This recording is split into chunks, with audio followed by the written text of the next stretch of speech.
संस्कृत साहित्य के इतिहास के संदर्भ में हमने पूर्व में महाकाव्य, नाटक एवं गद्य साहित्य का अध्ययन किया। आज हम कथा साहित्य का अध्ययन करेंगे।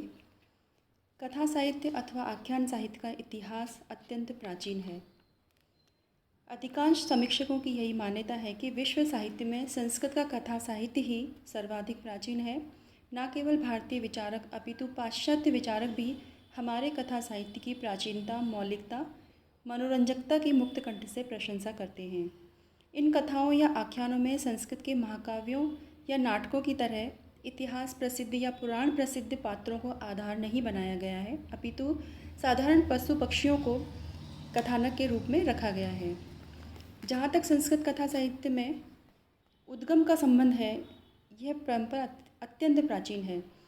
ऋग्वेद के दशम मंडल में अनेक आख्यान उपलब्ध होते हैं।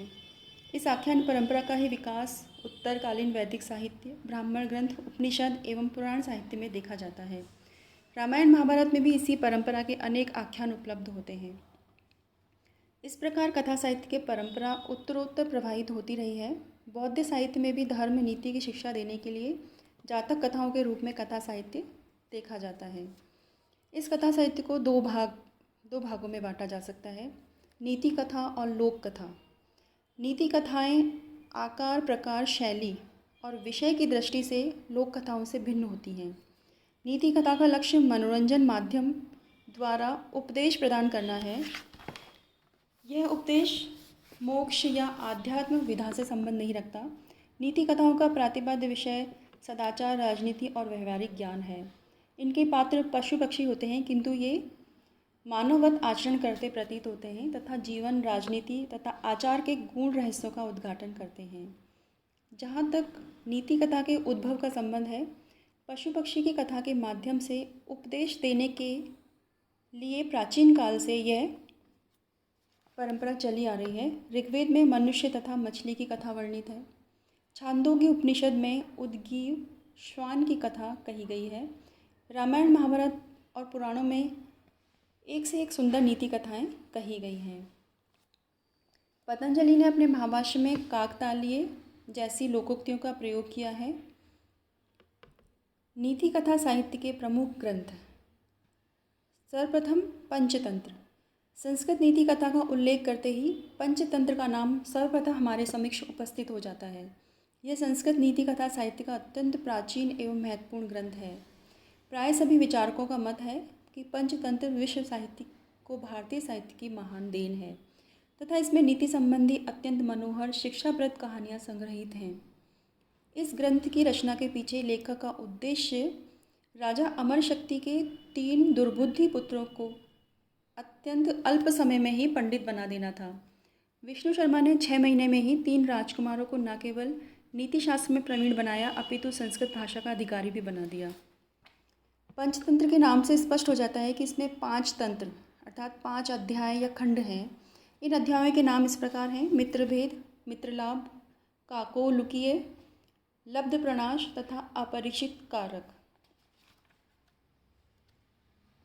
दूसरी नीति कथा है हितोपदेश। नीति कथाओं में पंचतंत्र के पश्चात हितोपदेश ही उल्लेखनीय ग्रंथ है। इसके रचयिता नारायण पंडित माने गए हैं, जो बंगाल के राजा धवल चंद्र के आश्रित कवि थे। समय को लेकर विवाद हो सकता है, परंतु यह निर्विवाद है कि इसकी रचना पंचतंत्र के वर्तमान रूप लेने के बाद ही इसकी रचना हुई है। इसका आधार ग्रंथ पंचतंत्र ही है। हितोपदेश में भी 4 परिच्छेद हैं: मित्रलाभ, सुहृदभेद, विग्रह तथा संधि। हितोपदेश की 43 कथाओं में 24 तो पंचतंत्र से ही ली गई हैं। शेष कहानियों में शुक सप्तति एवं वेताल पंचविंशातिका का प्रभाव देखा जा सकता है। हितोपदेश में पंचतंत्र की अपेक्षा पद्यों का बाहुल्य है। लोक कथाएँ क्या होती हैं? कथा साहित्य का द्वितीय भेद है लोक कथा। लोक कथा एवं नीति कथा में प्रधान अंतर यही है कि लोक कथाएँ मनोरंजन प्रधान होती हैं तथा नीति कथाएँ उपदेश प्रधान होती हैं। इस परंपरा का प्रमुख ग्रंथ है वृहत कथा।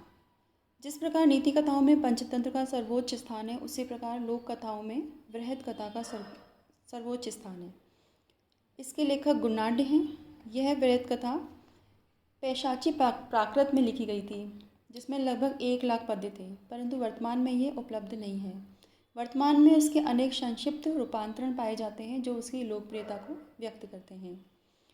वृहत कथा के मूल में राजकुमार की प्रणय कथा है, फिर भी इसकी कथा दरबारों की सीमा में बंधी हुई नहीं है।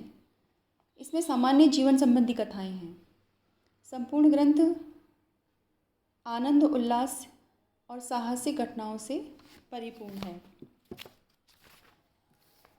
वृहत कथा के बाद वेताल पंचविंशातिका। लोक कथाओं में वृहत कथा के अतिरिक्त संस्कृत में और भी मनोरंजन ग्रंथ प्राप्त होते हैं। उन कथा संग्रहों में वेताल पंचविंशातिका का नाम उल्लेखनीय है। इस ग्रंथ में 25 कहानियाँ संकलित हैं, जो एक वेताल भूत द्वारा उज्जैनी के राजा विक्रमादित्य को पहेलियों के रूप में सुनाई गई है। तीसरा है सिंहासन द्वात्रिंशिका। यह भी एक मनोरंजक कहानी संग्रह है। इस संग्रह में 32 कहानियाँ हैं।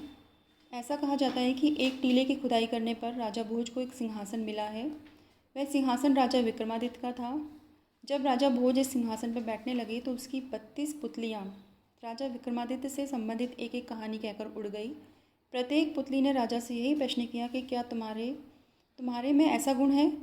यदि है तो इस सिंहासन पर बैठ सकते हो, अन्यथा नहीं। कथा संग्रह की भाषा सरल एवं रोचक है और कौतूहल से भरी हुई है। इस कथा संग्रह पर टीवी सीरियल भी बन चुका है, जो अत्यंत लोकप्रिय रहा है। चौथा है शुक सप्तति। यह भी कथाओं का संग्रह है जो अत्यंत रोचक है। इसका रचयिता अज्ञात है। इसकी कथा वस्तु संक्षेप में इस प्रकार है कि मदन सेन का अपनी पत्नी के प्रति प्रगाढ़ अनुराग था। कार्यवश उसे अपनी पत्नी को छोड़कर बाहर जाना पड़ा। वियोग के समय में एक शुक ने उसकी पत्नी को 70 रात्रियों तक एक एक कहानी कहकर उसका मन बहलाया। 70 दिनों के पश्चात मदन सेन लौटा। उक्त शुक द्वारा कही गई 70 कहानियाँ इस ग्रंथ में संकलित हैं। अन्य लोक कथा संग्रहों में शिवदास रचित कथार्णव, जिसमें मूर्खों और चोरों से संबंधित 45 कहानियाँ हैं। वीर कवि ने कथा कौतुक नामक ग्रंथ की रचना की। वल्लाल सेन द्वारा लिखित बोध प्रबंध में संस्कृत के महाकवियों से संबंधित अनेक दंत कथाएँ।